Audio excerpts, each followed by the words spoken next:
Our top story tonight on Gravitas is about the Russia-Ukraine war entering a dangerous new phase.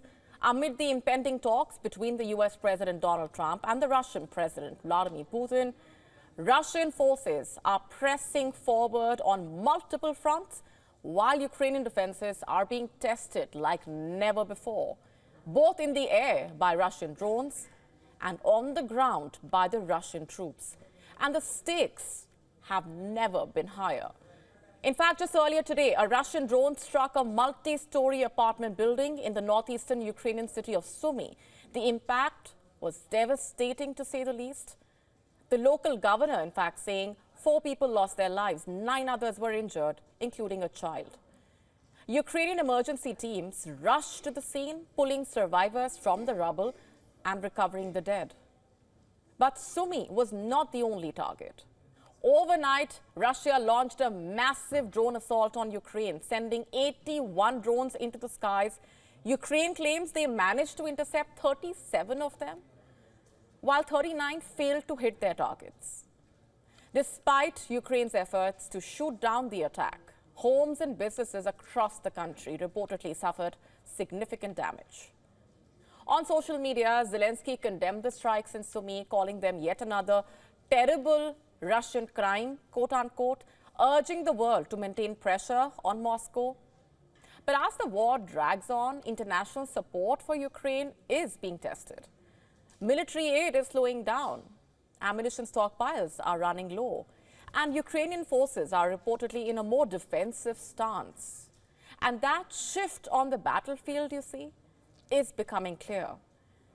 In eastern Ukraine, Russian troops claim to have seized control of the settlement of Novoyelizavetovka in Donetsk.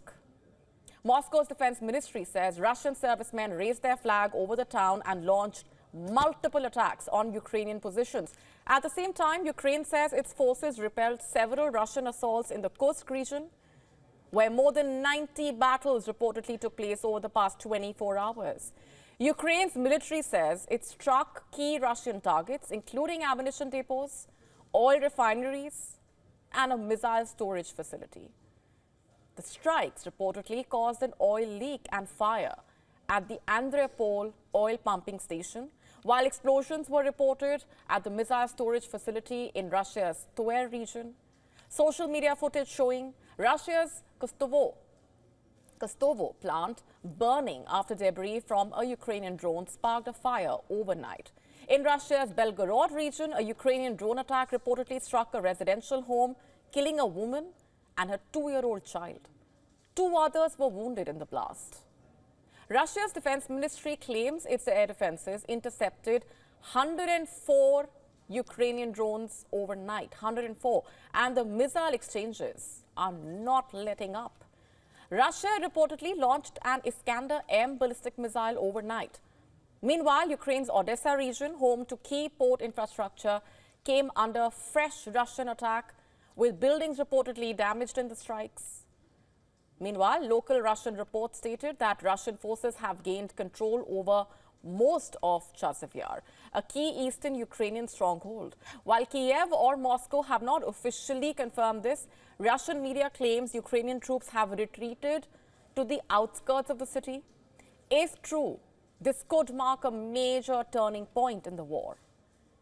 You see, Chasi Yar is not just another battlefield. It sits on a strategic hilltop in the Donetsk region and has reportedly been under relentless Russian attack for nearly a year.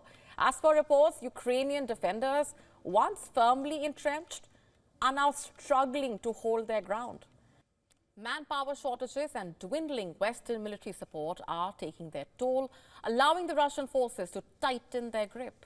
If Chasi Yar falls completely, the consequences for Ukraine will be severe. It is reportedly the last major defensive position standing between Russian forces and the crucial urban centers of Kostyantynivka, Kramatorsk, and Sloviansk, parts that Moscow has long set its sights on. And losing this stronghold could reportedly open the doors for deeper Russian advances into eastern Ukraine. The war, you see, has escalated far beyond traditional battlefields. The war between Russia and Ukraine is far from over, clearly. With each passing day, the violence in fact grows more intense. The front lines seem to shift and the toll rises. The question now is, how much longer can Ukraine hold the line, and can diplomatic solutions stop the war from spiraling out of control? As of now, diplomacy is moving on multiple fronts. Putin, in fact, said he is ready to talk to Ukraine, but without Zelensky. While Trump said he is ready to talk to Putin. That's not all. The Kremlin said Putin is ready to hold a phone call with Donald Trump, but Moscow is waiting for word from Washington that it is ready as well. There is clearly a lot going on. And how quickly all of this actually unfolds or unravels is anyone's guess.